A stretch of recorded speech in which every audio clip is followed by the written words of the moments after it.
Corn harvesting day. So far I have picked our yellow sweet corn, which is over here along the east side of the fence. Pardon me as I walk across the stalks here.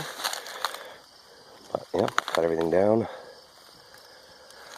And now for the Silver Queen. But this one doesn't have as good as germination as the other, so I'm going to get quite a bit less corn out of that. But first I got to clean up my mess, and then we'll see what we get after we add the other variety on top. So here's how it worked out with the Silver Queen.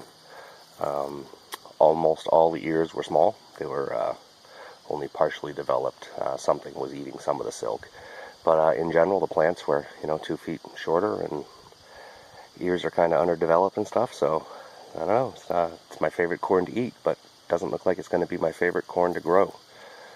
But now I've got to clean up what's left in my patch here, chop it all up, throw it in the compost pile.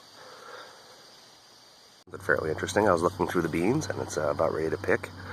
And here's your typical bean flower. All white flower. For the first time ever that I can think of, I actually got a purple flower on this plant. Look at that, isn't that pretty? I have never seen that before, and these are the same variety. And there's a little hint of purple just on all of the ones that are already closed up and making beans. But that's really kind of weird. One end of the bed, the flowers are white, and one end they are purple. Nice little pile of pole beans after all, now that I'm done looking at flowers and actually picking. So I have a feeling I know what we're having for supper tonight. Corn and beans, amongst other things. My walk through the garden today, this butternut's looking just about ready. You can see he's got a couple of friends over there, and one over there, and there's one over here, and there's a little guy over there, another one way back there. I'll see him way through the bushes. Anyways, I can't even show you them all because I don't even know where all of them are. I would bet we have 40 butternut squashes in here someplace. But we're just about ready to start picking those too. That's very exciting. Fall radishes, they're looking great. My wife planted them, I believe, 2 weeks ago, and they're starting to look really good. And here's another view into the squash patch. You can see them all from down at this angle. They are everywhere. The early carrots are the late carrots, so in this bed and others we have our little ones are ready to be finned just about. They're starting to come up full enough we can see them and see where they are. So this is a little bit of our fall planting this year. Action on the peppers this year.